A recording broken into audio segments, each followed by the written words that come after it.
Our first talk today is by Peter Beelen from Technical University of Denmark. It's the second part of his talk on lower bounds on Ihara's constant A of Q. So please, Peter. Okay, thank you. Yeah, so it's my pleasure to give this second talk. I'm very grateful for the organizer to let me talk so much about one of my favorite subjects, recursive towers. So let me share my screen. And okay, good. So yeah, so now last time I tried to bring you more or less up to speed with the developments on the lower bounds on Ihara's constants. So there was the class field theory case, which is still giving the best for the prime case. And then for the non-prime case, there are various other techniques, but these explicit recursive towers right now hold the record in terms of lower bounds. But so what is next? What other things are there to work on? Well, let's just get the obvious one out of the way. So what is A of Q? This question was posed already then in 1985 by Serre, but we still don't know. So this is, I think, still the obvious question one should work on. And it seems there are really two cases, the prime and the non-prime case. Of course, for squares, we know. But what about the prime case? So class field towers have the records, and it seems unlikely that the current lower bounds are the true values. So it seems very likely, therefore, that in the future better lower bounds can be obtained using class field theory. So, well, what about these recursive towers? And I think, at least for a surprise to me, was that last year, Bassa and Ritzenthaler actually obtained good towers over prime fields. So recursive towers do work over prime fields, except possibly for P's 2 and 3. So their construction starts to work from the prime 5. And the limit of the towers they have constructed is also an expression that we have seen before. So it's 2 over P minus 2. And you may wonder if that is somehow a natural bound occurring when you look at recursive towers, but I don't really think so. I think this is the case because all these towers that have a limit of this type, they started with a rational function field. If you don't do that, you will probably get other expressions. But nonetheless, as P tends to infinity, this lower bound tends to 0. So Serre's bound is definitely better. Yeah, as a matter of fact, this tower was perhaps found a little bit too late, in the sense that for P is 5, you get the limit, the lower bound 2/3, and there was a time where that would have been the best known. So this is actually the same as what Niederreiter and Xing obtained using class field towers. But that lower bound was improved later on. So 2/3 is no longer the best known lower bound for A5. So, well, as for the other recursive tower, to build it, you need a function field containing another one in 2 different ways, so that you can start to build this pyramid of function fields. And what they did is they used the fixed field of a Singer cycle so that you can collect all the rational points above in one, and then try to see if you can make this split all the way. And they somehow managed to do this and control the ramification as well. So that is good news for recursive towers, that it may well be that you can also find good lower bounds over prime fields. But so far, 2 over P minus 2 is the best. Okay, so that is the prime case. So it's unknown what's going to happen there, but class field towers are likely to work, and maybe recursive towers if one can somehow improve the limit. Then there's the non-prime case, of course. And what about that? Well, I have to let's investigate what we know. So the non-prime case, the non-square case as well, because otherwise we know already. So there's this lower bound for P to the 2m plus 1, this harmonic mean of these two expressions. And in the first place, I forgot to tell you last time that this lower bound actually disproves Manin's conjecture for all values of m. So it was already disproved for the prime because then Serre's construction disproved it, and Singh's bound disproved it for p cubed. But this lower bound will disprove it for any odd m. But anyway, that's an aside. And so now we have this lower bound, but how good is it? And yeah, to be honest, I don't really know. But I just want to share these two observations, that if you fix the prime and let m tend to infinity, then actually it looks pretty good, because the ratio between this lower bound and the Drinfeld-Vladup upper bound is at least something positive. So for a fixed prime p and m tending to infinity, it looks good. But on the other hand, if you fix m or don't, it doesn't really matter. But also, if you would fix m and let p tend to infinity, this ratio goes to 0. So I don't know. One seems to indicate that it is pretty good, but on the other hand, for large primes, then it doesn't seem to be that close to the Drinfeld-Vladup upper bound.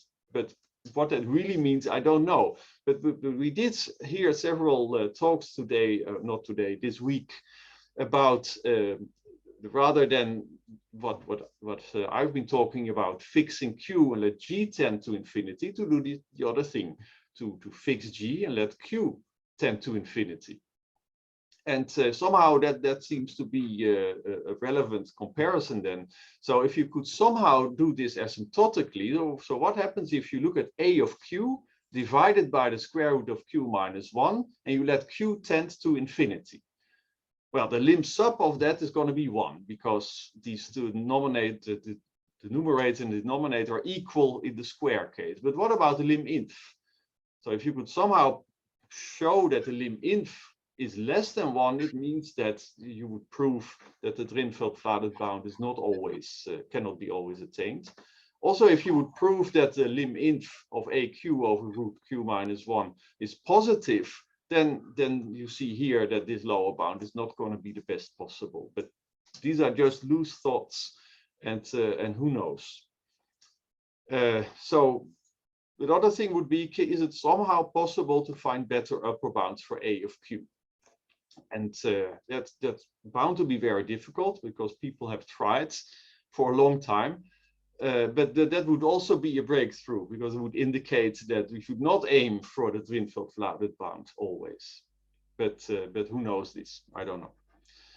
The only thing where you can see something happening is Serre's refinement of the Hasse-Weil bound, that you can replace 2 square root of q by the integer part of that. If you could somehow do something like that asymptotically.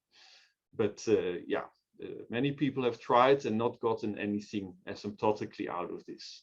So this is the big question, but probably also the hardest one, because people have tried so hard already. But nonetheless, that's the most important one, I think.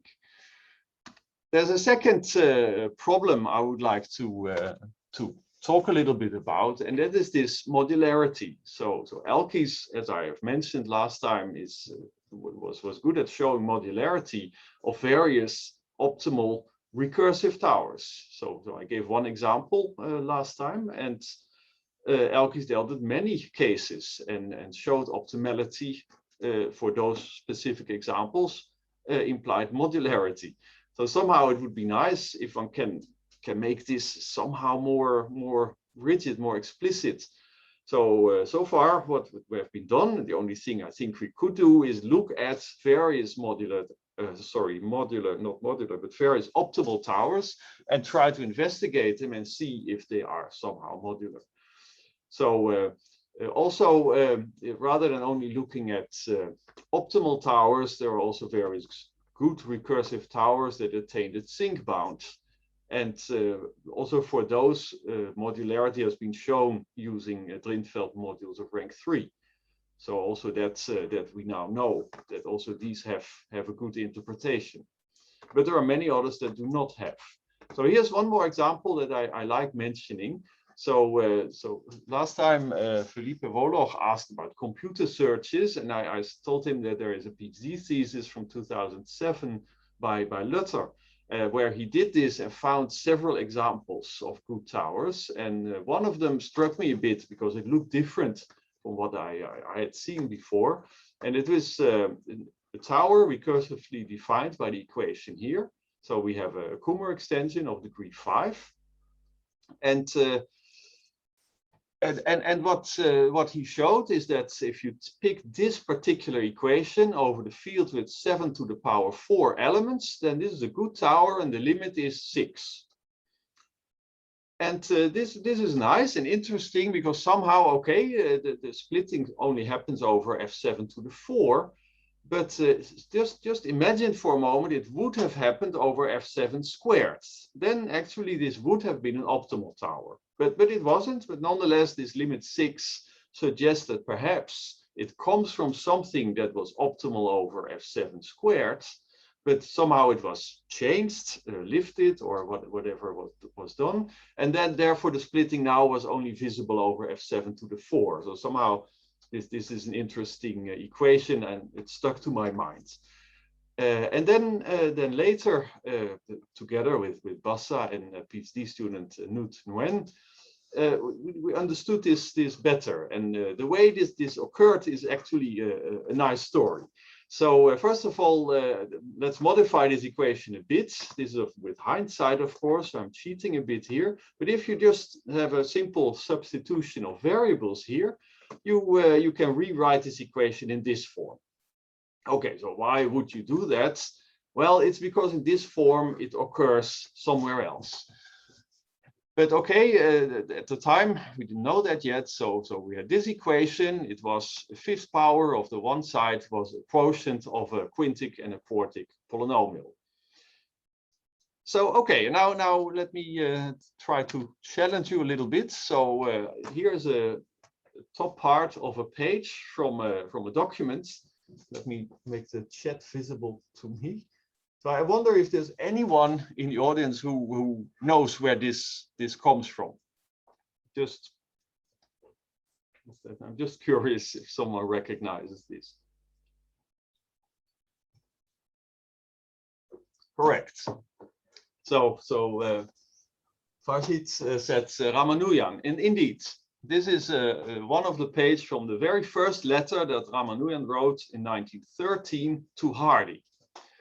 And so this letter had 2 introduction pages, and then it had 11 pages of formulas sorted in various areas of mathematics.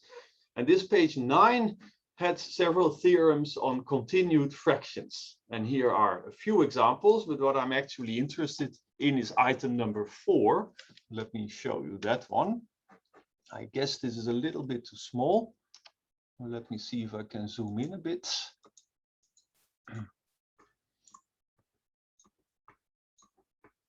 There we go. So here is item 4.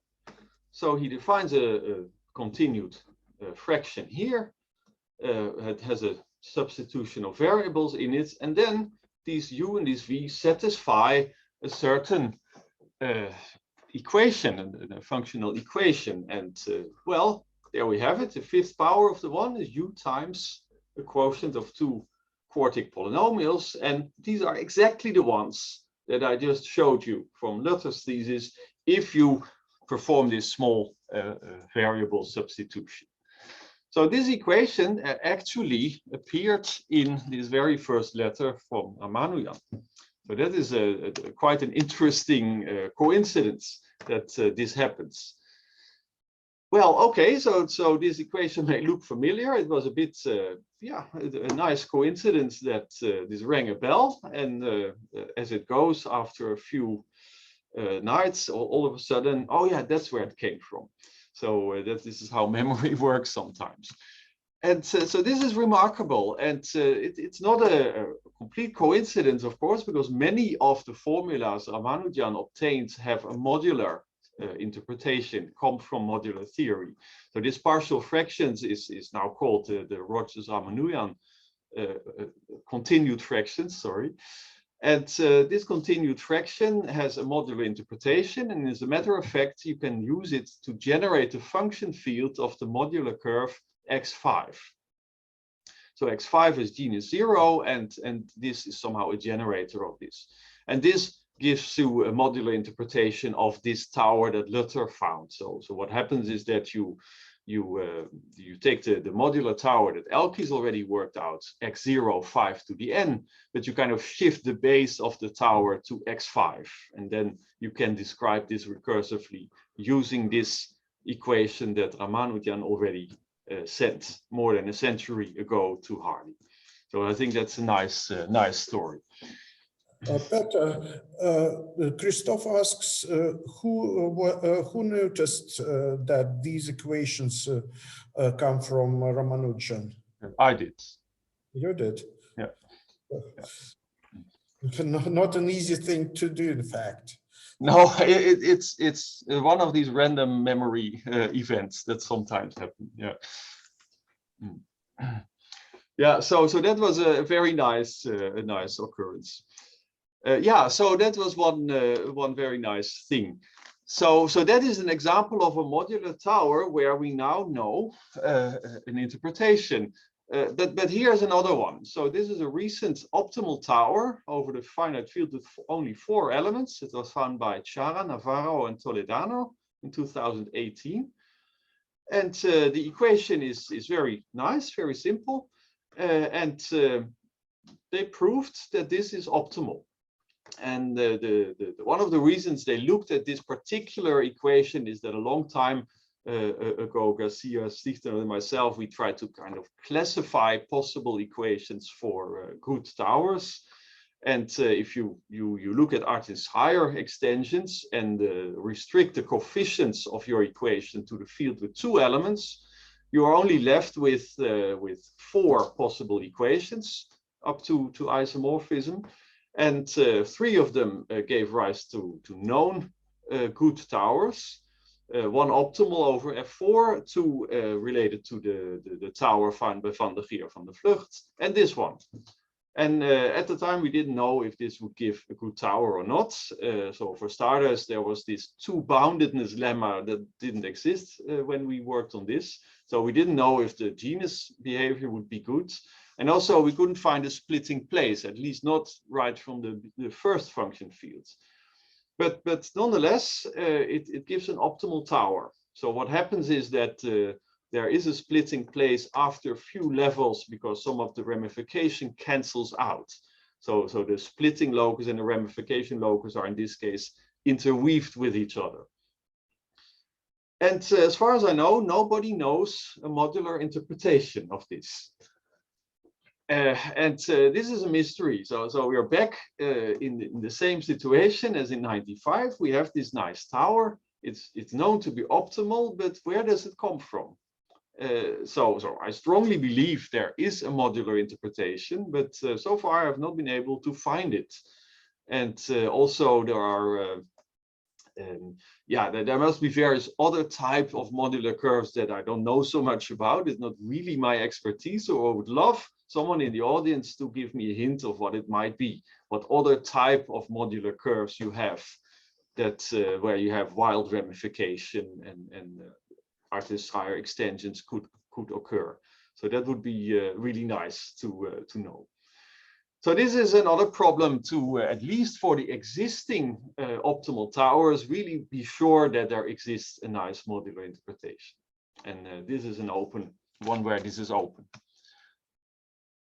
Okay, so that is another problem. And then I would like to extend this fantasia of Elkies that perhaps optimal towers of a recursive form have a modular interpretation. Well, what about good but not optimal recursive towers? So they are a bit easier to find, but nonetheless, there are not that many of them. And so returning to this fascinating tower from last year, published last year by Bassa and Ritzenthaler. So let me give you the equation this time. So again, you have a fixed field of a Singer cycle. So we have something of order p plus 1. And So they worked out explicit equations for how to do this.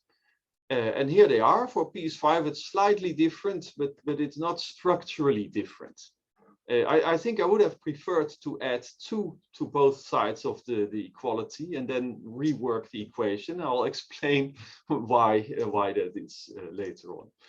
But nonetheless, similar equations for P is 5 and P larger than 5. And what is this? Is this a fluke, or is there something deeper behind this? And I have the feeling that there might be something deeper behind this, and I would love to know what that is. Just a small observation: if we combine this result by Bassa and Ritzenthaler with previously known results, then we can conclude that you can show with recursively defined towers that A of Q is always larger than or equal to 2 divided by Q minus 2 whenever that lower bound makes sense. So for Q is 2, it clearly doesn't make sense. For Q is 3, you would violate the Drinfeld-Vladet bound, but for all other Q, it is actually valid, prime or not. And as I said, for Q is 4, you actually get an optimal tower that could be identified with the function field of x naught 3 to the n, reduced modulo 2. So that is an interesting fact, that this bound simply always holds whenever it makes sense. Well, why would such a tower also have a deeper interpretation? I don't know if modular is really the right word, but just is there something deeper going on that would explain these? So there are some really striking similarities between some optimal towers and, for example, this tower, but also other good towers. So one thing they have in common is a so-called invariant differential.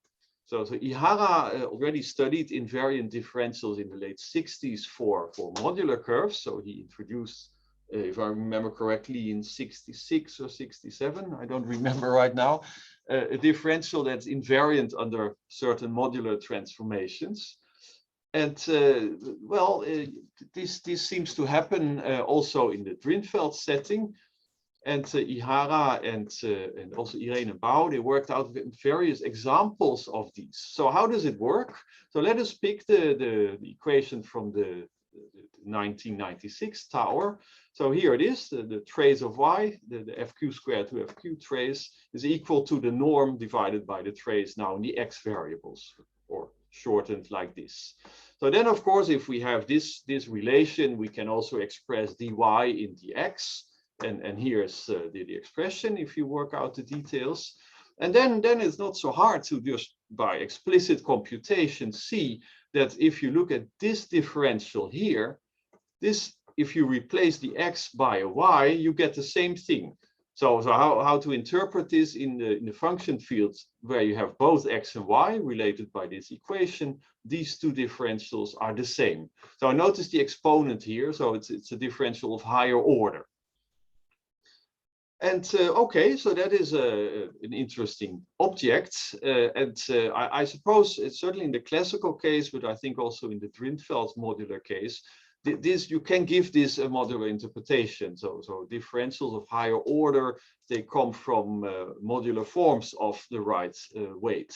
So these have somehow, that they live in a modular world, these differentials. And here we have one that's invariant under certain transformations. And well, actually, this gives rise to alternative proof of the optimality in the tower. Not that it's easier, but so what happens with this differential is that at the nth level of the corresponding tower, corresponding to this equation, one can show that the zeros of this omega, they are only at all the places lying above the splitting locus, and that the multiplicity of all those zeros is 2. To really prove that, you do need to understand the behavior of the ramification as well. And in particular, this 2-boundedness comes in the critical position to show that this statement about the zeros is really true.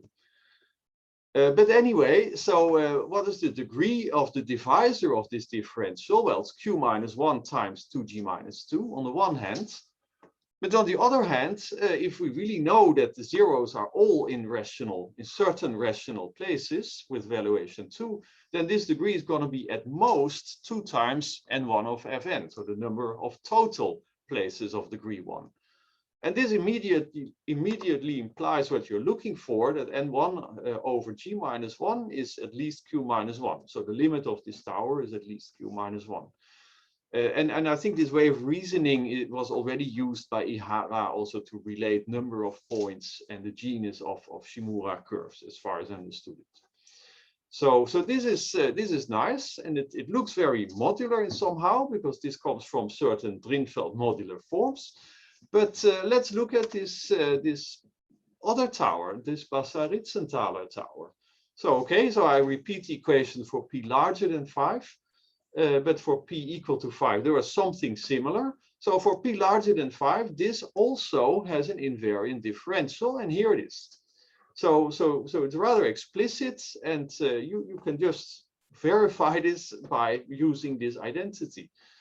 And for p is 5, what happens there? Well, you can actually take exactly the same expression if you modify the defining equation for p is 5 a little bit. That's what I was hinting at before.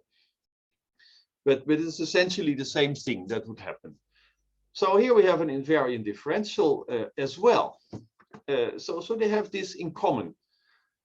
And the similar kind of behavior occurs. So if we go to the nth level of this tower, then this eta has zeros only above the splitting locus, this time with multiplicity p minus 2.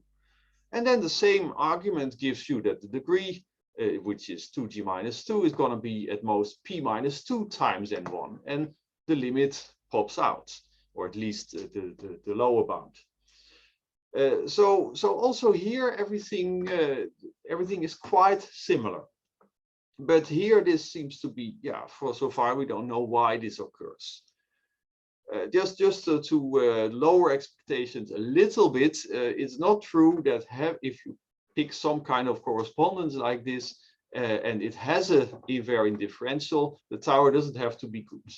So this very first tower that Feng tried is a very good counterexample for many things. So it did have a finite splitting and ramification locus, and one can construct an invariant differential.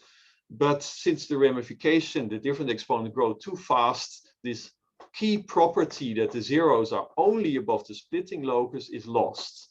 If you go high up enough in the tower, you will also introduce other zeros because of these large different exponents. So this is what goes wrong. So only the differential is not good enough. You also need this second property. But nonetheless, despite this, I think there's something interesting going on here. And who knows what it really is. Let's see, how am I doing time-wise? Oh, I'm going way too slow. Okay, so I want to at least use the time for problem 3 properly, and then maybe skip 1. So here's another interesting analogy. So Elkies worked out in 1995 equations for recursive modular towers that describes the function fields of Shimura curves. So this is the equation he found, and the interesting part is that after a few steps we get unramified extensions, so that it's dominated by the class field tower of a certain function field. So that is, I think, the usual behavior to expect for Shimura curves. But then one of Henning-Stichteno's PhD thesis, Jörg Wolftanger, he worked out another example of this behavior for which there is no modular interpretation. So he generalized an equation. It looks like this, and also here he proved that after a few steps, all ramification cancels out. And of course, if you pick q is 4, you simply get the equation up here. So that is another case where it seems you can sometimes produce at least subtowers of class field towers recursively. So maybe these two methods are not completely disjoint after all. To be complete, we do not know that this really defines a tower for all values of q. The problem being that it becomes unramified, so it's hard to show that the equations remain irreducible. But for small values of Q done by computer search, it was worked out, and it does remain irreducible. But for any Q, it is actually not known. All right, so I did use 30 minutes, but I would like to at least say a little bit about problem 5, if the chairman allows. Go ahead. Sorry, I can't hear you. Go ahead. Okay. Yeah, so there was a lot of interesting discussion and talks about this stratification using the P rank. And this is actually a nice thing because you can also try to do this for towers. So you can look at various towers and try to see what is the lim or the lim inf maybe of the P rank of the nth function field over the genus of the nth function field. So this is going to be some constant between 0 and 1. And there are various reasons, also just purely out of curiosity, but also maybe for certain applications. This could be interesting to find optimal towers where this asymptotic P rank is not 1, but smaller. And this, first of all, these exist. So the 1995 tower has this behavior. It is an optimal tower, but the asymptotic P rank is smaller than 1. It's 1 over Q plus 1. And also for various other towers meeting with zinc bound, it's known that you can meet at zinc bound and simultaneously have P rank asymptotically smaller than 1. So it's a natural question to ask, what is the smallest possible gamma that an optimal recursive tower can have, or any optimal tower for that matter. So that is one thing. One could also maybe try to stratify Ihara's constant and look at something like a Q comma gamma, where you are interested in a maximal value of a Q under the condition that now the tower needs to have this asymptotic P rank gamma, and what is then the maximal value. So that is another I think interesting problem that one could look at. So yeah, so I used the half hour I was allotted, so I think I will stop here. And if there are any questions, I would love to hear them. Yeah, if there are questions, please. I don't see all of you, so if you have a question, just turn on your microphone and go ahead.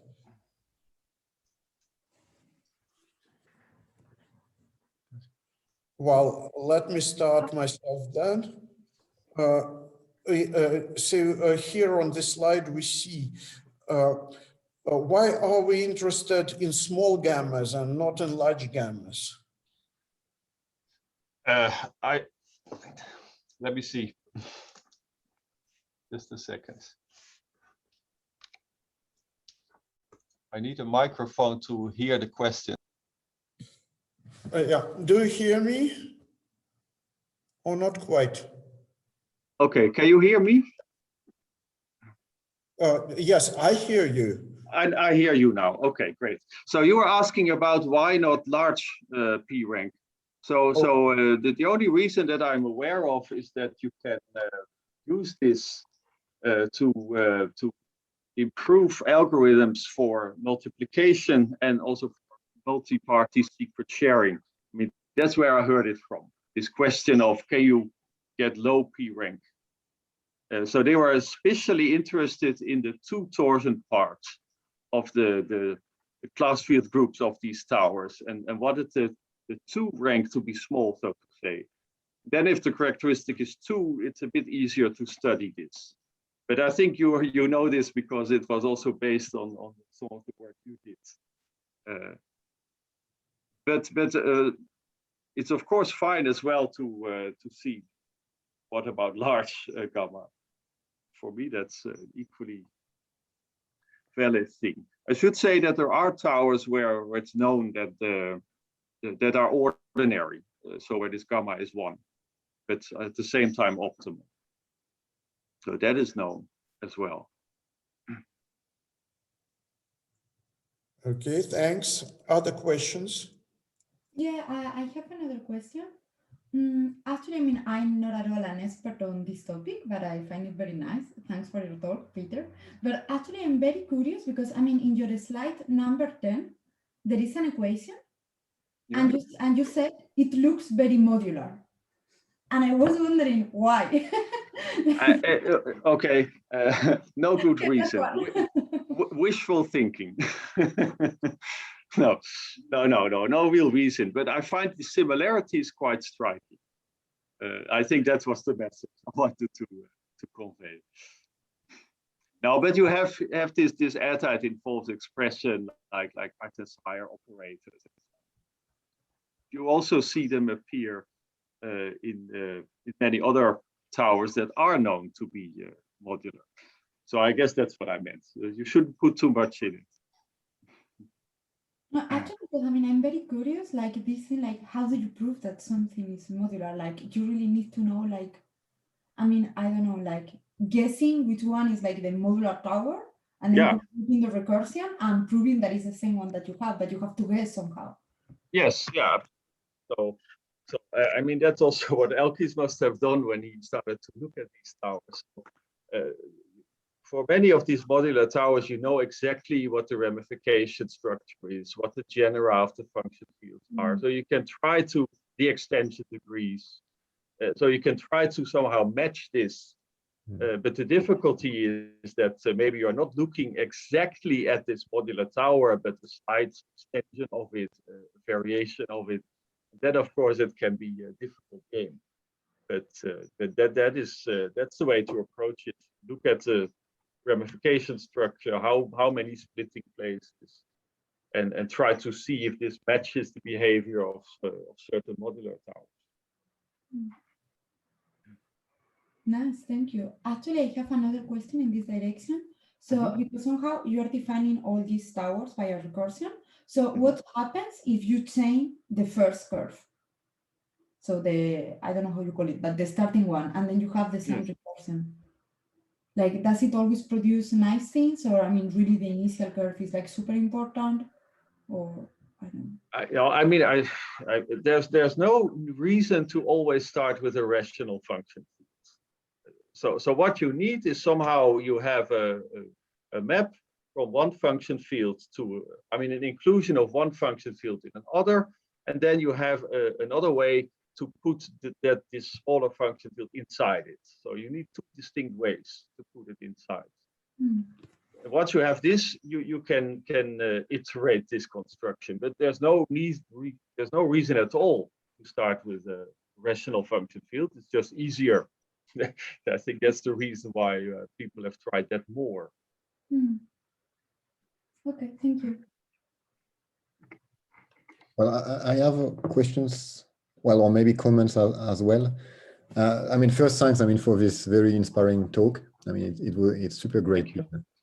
And I mean, one of my feeling, I mean, when I played on these towers with Alp, is that somehow, I mean, also the dynamic aspect could like really enter the game at some point. I mean, you have differential equations, there is graph series that has been put in the game, but I've never seen people like trying to take it like something like a dynamic, you know, like when you iterate a certain function or the pull back or the f-1 of certain sets and see how it grows. And I wonder if you have seen people trying to do something like this.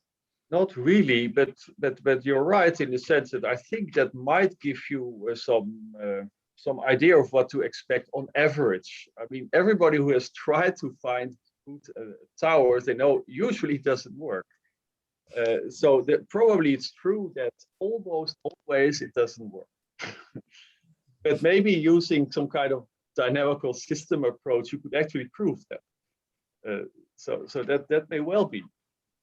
Or maybe you could pinpoint with greater clarity what kind of properties it should have to be good. I mean, one of the things that seem to be important is having a finite splitting locus and a finite ramification locus. The splitting not necessarily from the very first function field, though. But this is captured quite well with by this invariant differential as well. I mean, this kind of means that there are certain divisors that transform well in this tower if you iterate things. So some of it is captured here. Not all of it, but I think this is a good starting point. And then one could see what happens. I also like very much the idea of having a AQ gamma. But and I was going to suggest, but maybe it's not possible because usually you don't get the exact value, but you get only a lower bound construct the towers. But I was wondering if you could like do now as people, I mean the same idea as people do with spectrum of maximal curves. Not, I mean, not trying to only get like the optimal tower, but to see all the value you could get up to 0. Is that discrete? Is that as refined as you want? I mean, what do you think? I mean, you can get any value between 0 and the optimal one? Oh, I should know this because I think Henning worked on this at some point. I think, no, I don't remember exactly. We tried, but the only accumulation point was 0 that we found so far. But I don't remember that. It's long ago, and I'm not sure if we proved anything that certain values are not attained. I think so. I guess limits close to square root of q minus 1 are not attained. But really, I forgot it. I don't know. We tried, but we didn't really get satisfactory results. Thanks a lot. Thank you. Other questions? If not, I have a question. I'm curious, Peter, what was problem 4? Can you just show it to us? Of course. And anyway, the slides are going to be available. Yeah, so the problem 4 was a variation of this game that was introduced by Homma. So what he did is he proved that so now the game is really geometry, not function fields anymore. So he said, let's look at irreducible curves that are inside some projective space of degree d, allowing singularities now. So then you can look at the maximal number of points such a curve can have over fq. If the degree is d, and he showed that he has certain upper bounds on this, which show that if you take the quotient of this quantity by d, and this is bounded, so it can be at most q. So the lim sub of this is going to be at most q.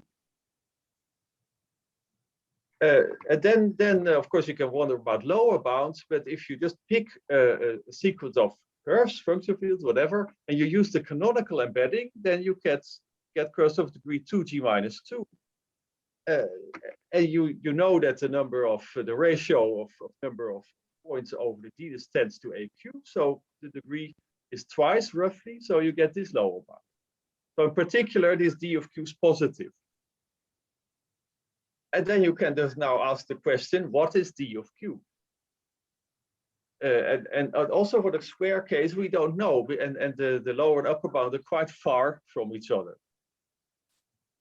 Now that I have shown this, let me also show you then some small preliminary results in here that together with Montanucci and our PhD student Lara Vicino, we are working on this, and at least we can slightly improve the upper bound, and using some explicit towers also in some cases improve the lower bound. But in particular, this 1/2 AQ is not going to be the true value. You can sometimes do better than that.